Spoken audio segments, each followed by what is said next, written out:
welcome back to another Blu-ray update video and an overview of sorts of the new Masters of Cinema box set release, which encompasses spine numbers 314, 15, 16, 17, and 18. Wait, hang on a minute. So there's 1, 2, 3, 4, 5. There's 5 films in the set.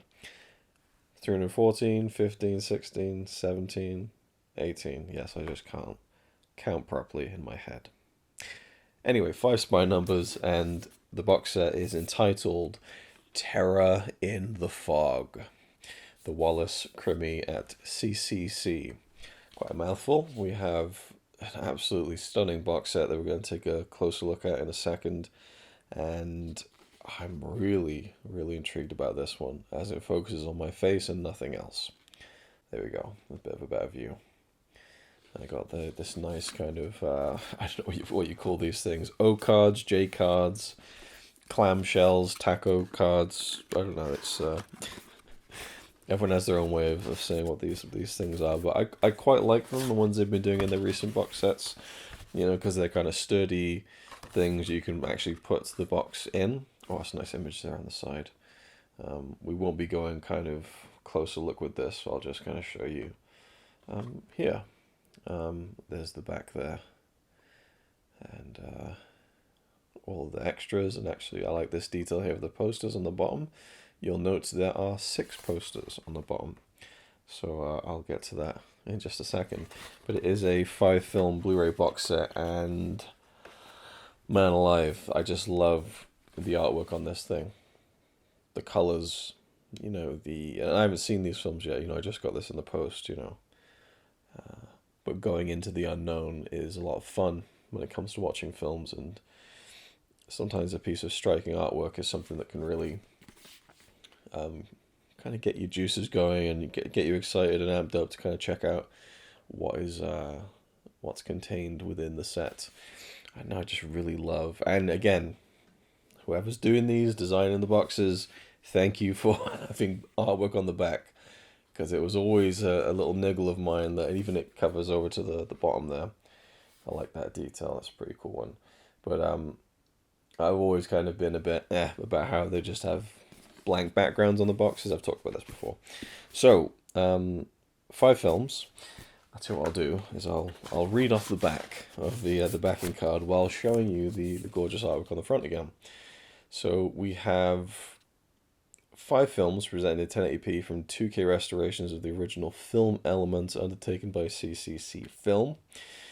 And there is a bonus film, which is entitled The Phantom of Soho from 1964. That's a bonus feature on this set, so it's not kind of classed as a spine number per se, and it is presented in standard definition. From what I've read from a review online, it still looks pretty decent. And when it comes to, again, I don't know anything about this cycle of films. I just know that these are kind of, you know, as far as I'm aware, kind of pulpy, kind of, you know, crime movies that are based on the works of a British writer, and they're, you know, thrillers, chillers, you know, and became quite popular.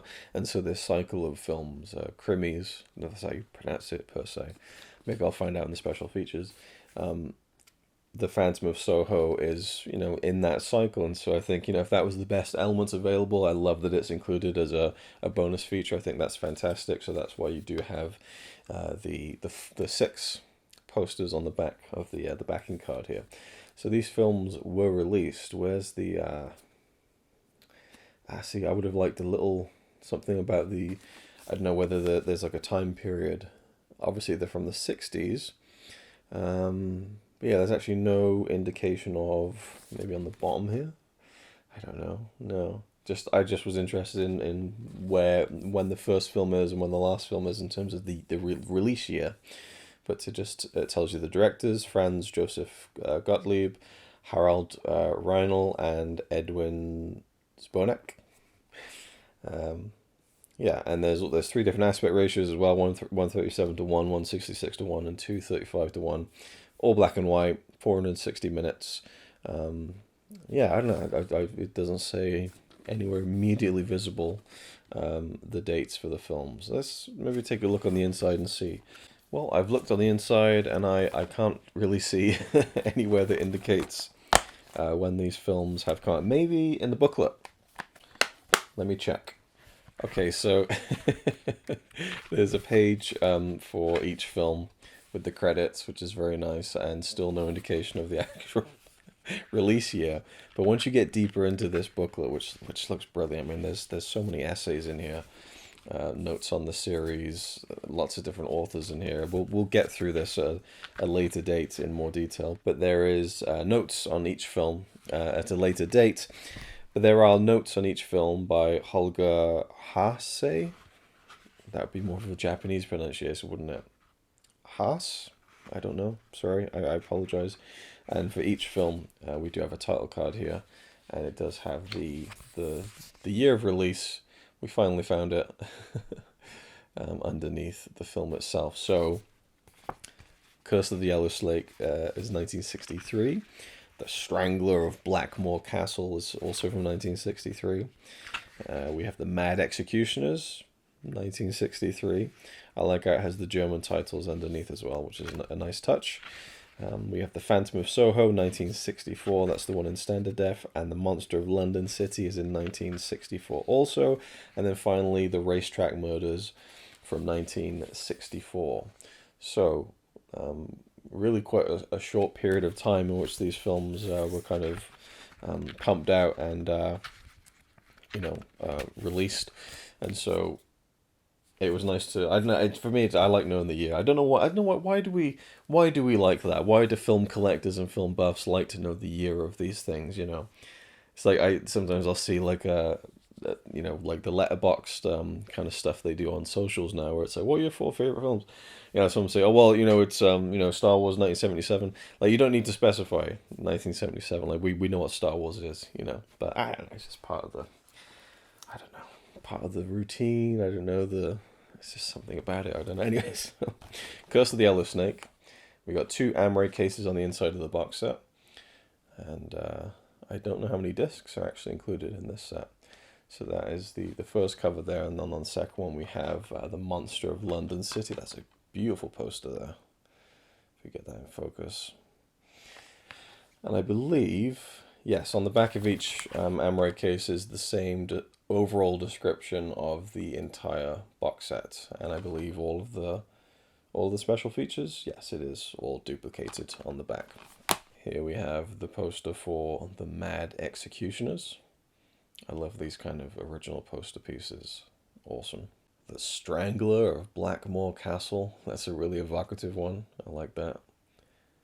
And we have The Racetrack Murders. And with this one, it's actually a reversible sleeve. So you can actually swap out that one entirely if you'd like, as opposed to this one.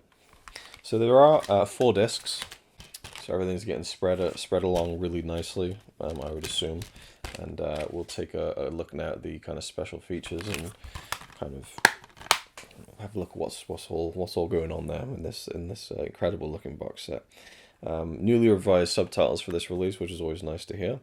Optional English dubs. This is a big one that people were kind of wondering if it was going to be included, and I think there was like an updated release of all the final extras, and people were very happy to hear that there were optional English dubs for all films in the set. New introductions to each film by genre film expert and Video Watchdog founder Tim Lucas. New audio commentaries on The Curse of the Yellow Snake and The Phantom of Soho by Kim Newman and Barry Forshaw. I really enjoy their commentaries on some of the horror films that Eureka released in recent years. And new audio commentaries on The Strangler of Blackmore Castle, The Mad Executioners, and The Racetrack Murders by Kevin Lyons and Jonathan Rigby. I also love their commentaries. And I could listen to Jonathan Rigby talk all day. He just has that kind of velvety, smooth, eloquent kind of. I remember when I first heard him, I thought he just sounds like very theatrical, like he should be an actor. And I looked him up and I was like, oh, he is an actor, or at least he acts in some capacity. And I thought, well, yeah, that makes sense. And then a new audio commentary by The Monster of London City by Kim Newman and Stephen Jones. Oh, those are the 2 I was thinking of in previous releases. I don't think I've heard Barry Forshaw then in a commentary. It's Stephen Jones who I've heard with Kim Newman on some what was the sets, like Creeping Horror, Maniacal Mayhem, a couple of really good horror sets that Eureka released in recent years. Then we have Brian Edgar Wallace, An Era, a new interview with producer Alice Browner, managing director of CCC Film and the daughter of Arthur Browner. And then we have Passing the Blade, a new video essay by Alexandra Heller Nicholas, exploring the influence of the Wallace Crimi on the Italian giallo and the American slasher film. That's very interesting. I did read in the back earlier that these films did have an influence on giallos and American slashers, which is an interesting parallel to draw.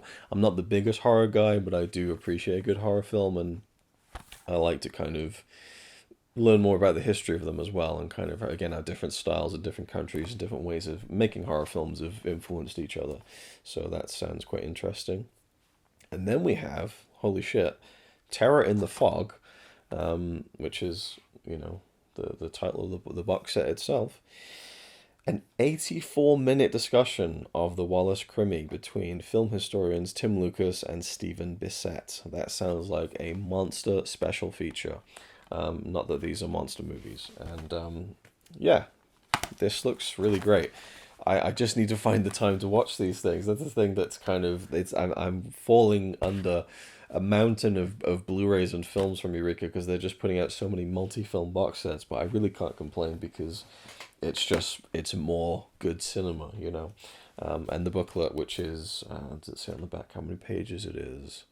I guess I can just look myself manually. How many pages are we looking at here? About a 60-page booklet. But just the quality of this is just, there's a Barry Forshaw piece there as well. Yeah, just the quality of it, and the imagery just looks so moody, and got some like original posters there and stuff.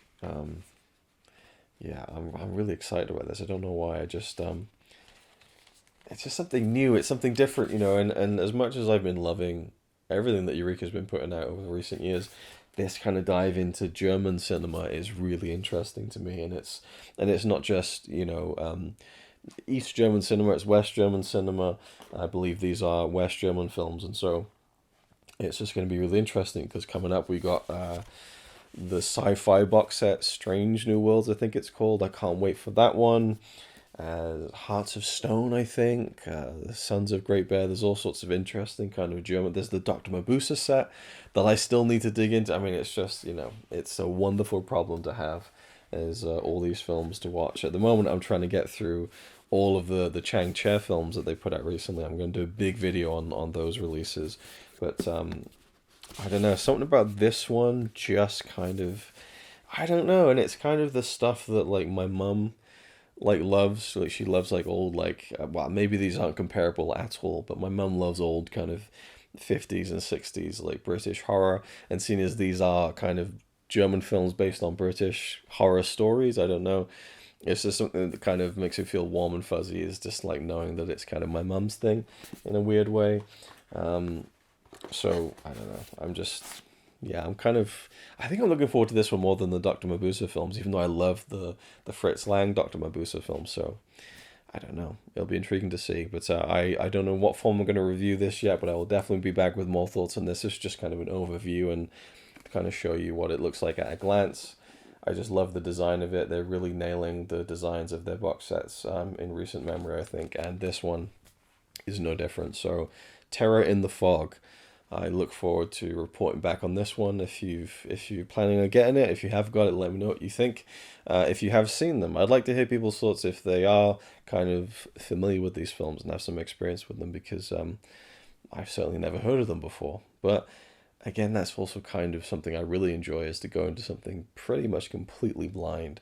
I think that's really fun, and part of the reason why I love collecting films and this era at the moment, I think, of labels putting out stuff like this that's kind of a little bit left field and kind of unexpected, so yeah, Terror in the Fog, I'm looking forward to it. Thanks for watching, and I'll see you in the next one.